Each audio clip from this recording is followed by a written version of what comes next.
Hello and welcome to personal finance bulletin money time. मैं हूं आपके साथ एक बार फिर मीनू शर्मा और इस बुलेटिन में मैं आपको बताऊंगी आपकी जिंदगी और जेब पर असर डालने वाली पर्सनल फाइनेंस, बिजनेस और पॉलिसी से जुड़ी तमाम बड़ी खबरें। तो चलिए देर किस बात की, फटाफट शुरू करते हैं इस बुलेटिन में खबरों का सिलसिला।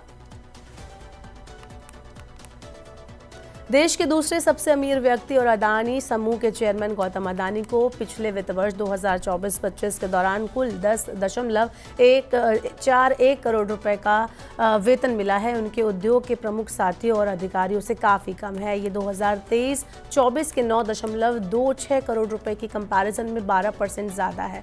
समूह की वार्षिक रिपोर्ट्स के अनुसार गौतम अदानी को समूह की 9 सूचीबद्ध कंपनियों में से केवल 2 में वेतन मिला है।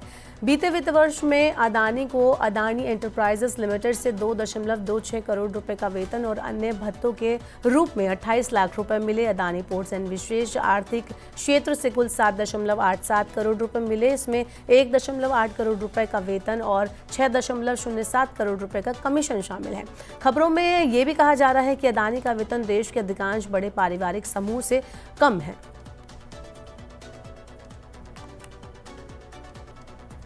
चलिए बढ़ते हैं अगली खबर की तरफ, जो आपको जानना बहुत ज़रूरी है क्योंकि गूगल प्ले स्टोर पर अवेलेबल ऐप्स आमतौर पर सिक्योर माने जाते हैं। कई फेक एप्लीकेशन मिलते हैं लेकिन वो प्ले स्टोर पर नहीं होते।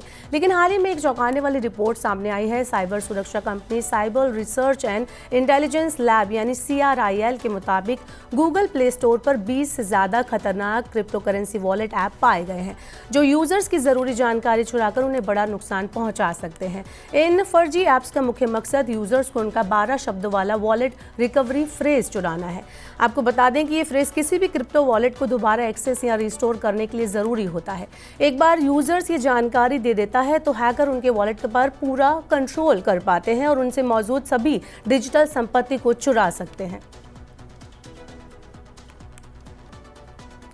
अगर आपके पास EPFO से जुड़ी कोई कॉल या सरकारी डॉक्यूमेंट जैसे दिखने वाली व्हाट्सएप फाइल आए तो सतर्क हो जाइए। दिल्ली के एक रिटायर्ड सरकारी अधिकारी के साथ जो हुआ वो आपके साथ भी हो सकता है। एक फ़ोन कॉल से शुरू हुआ ये जालसाजी का सिलसिला 10 महीने तक चलता रहा और आखिर में पीड़ित अपने जीवन भर की कमाई करीब 1.4 करोड़ रुपए से हाथ धो बैठा। मई 2023 में पीड़ित को एक कॉल आया जिसमें कॉलर ने खुद को आलोक मेहता बताया जो दिल्ली स्थित EPFO ऑफिस का अधिकारी होने का दावा कर रहा था। उसने कहा कि पीड़ित के PF के 63 लाख रुपए से ज्यादा की राशि अटकी हुई है लेकिन उसे रिलीज कराने के लिए पहले 7,230 रुपए सिक्योरिटी चार्ज देने होंगे। जब पीड़ित ने ये राशि भेजी तो उसे सरकारी मोहर वाले नकली डॉक्यूमेंट्स व्हाट्सएप पर भेज दिए गए। क्योंकि डॉक्यूमेंट पर मोहर असली दिख रही थी तो पीड़ित किसी गलती का आभास नहीं कर पाया, लेकिन इस तरह से उसने अपनी गाड़ी कमाई को लुटा दिया और वो बड़े फर्जीवाड़े में फंस गया। तो इसलिए अगर आपके पास भी इस तरह का कोई कॉल आए तो आप कोई भी ट्रांजैक्शन करने से पहले बचें और आप इसको क्रॉस चेक जरूर करें। भारतीय वायुसेना यानी IAF को जल्द ही 3 हाईटेक स्पाई एयरक्राफ्ट मिल सकते हैं जो जमीन पर मौजूद दुश्मन के ठिकानों जैसे radar station, air defence unit और दूसरे मोबाइल टारगेट्स पर सटीक हमला करने में मदद करेंगे। दरअसल रक्षा मंत्रालय जून के चौथे हफ्ते में इस परियोजना को हरी झंडी देने की तैयारी में है जिसकी अनुमानित लागत 10,000 करोड़ रुपए बताई जा रही है। रक्षा मंत्रालय के अनुसार ये 3 I-स्टार विमान विदेशी कंपनियों से खरीदे जाएंगे जिनमें बोइंग अमेरिका से और बार्बाडियर कनाडा जैसी कंपनियों से शामिल होगा। इस परियोजना के तहत वायुसेना को 3 हाईटेक I-स्टार विमान दिए जाएंगे। आपको बता दें कि ये विमान दुश्मन के ठिकानों पर बेहद सटीक हमले में सहायक होंगे। इसका इस्तेमाल दिन और रात दोनों टाइम पर स्टैंडर्ड ऑफ रेंज में इंटेलिजेंस जुटाने, निगरानी रखने, लक्ष्य पहचानने और उन पर निशाना साधने के लिए किया जाएगा। चलिए बुलेटिन में अब आपको बताते हैं शेयर मार्केट का हाल। भारत और अमेरिका के बीच ट्रेड डील बातचीत में उत्साहजनक घटनाक्रम, भारतीय रिजर्व बैंक के मजबूत मॉनेटरी पॉलिसी उपाय और साथ ही मजबूत अमेरिकी रोजगार आंकड़े के पॉजिटिव सेंटीमेंट के दम पर भारतीय शेयर बाजार में तेजी दर्ज की गई। सभी 13 प्रमुख सेक्टर में तेजी रही जिसमें फाइनेंस और प्राइवेट बैंक लगभग 1% चढ़े।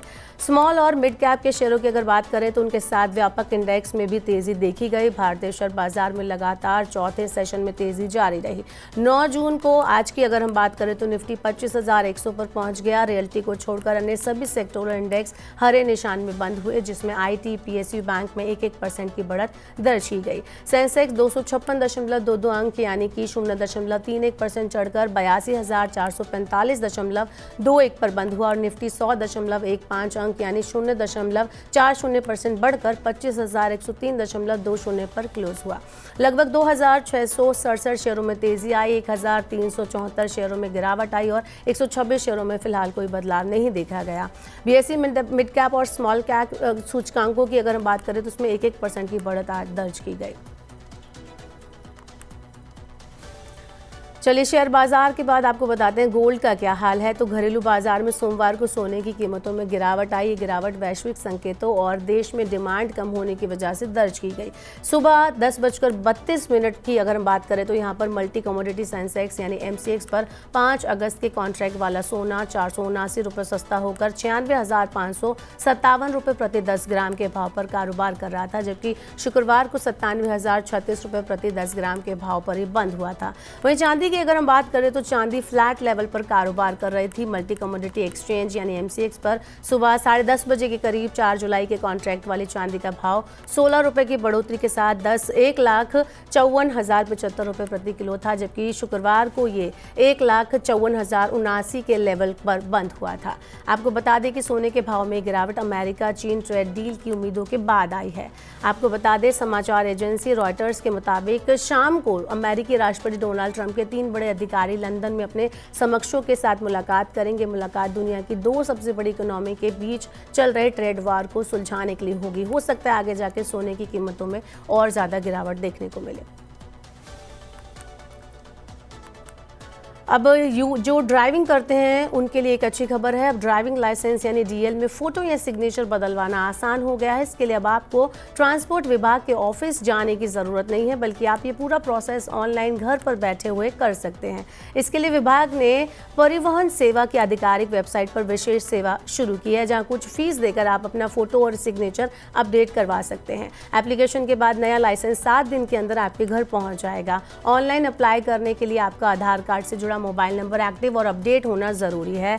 साथ ही आपके पास पुराना ड्राइविंग लाइसेंस होना चाहिए, क्योंकि आवेदन में उसकी जानकारी भरनी होगी। नया ड्राइविंग लाइसेंस आपकी आधार कार्ड में मौजूद फोटो के आधार पर जारी किया जाएगा। कई बार पुराने या गलत फोटो के कारण पहचान संबंधित जो दिक्कतें हैं वो फेस करनी पड़ती है। इसी समस्या को देखते हुए ऑनलाइन सुविधा शुरू की गई है, ताकि अपडेटेड फोटो और सिग्नेचर के साथ लाइसेंस आपको मिल सके।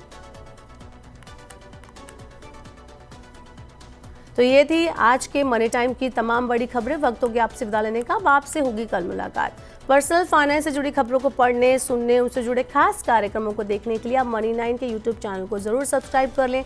साथ ही आज का हमारा मनी टाइम आपको कैसा लगा नीचे कमेंट बॉक्स में अपना फीडबैक हमें जरूर दें। फिलहाल के लिए इस बुलेटिन में इतना ही। बने रहिए मनी 9 के साथ।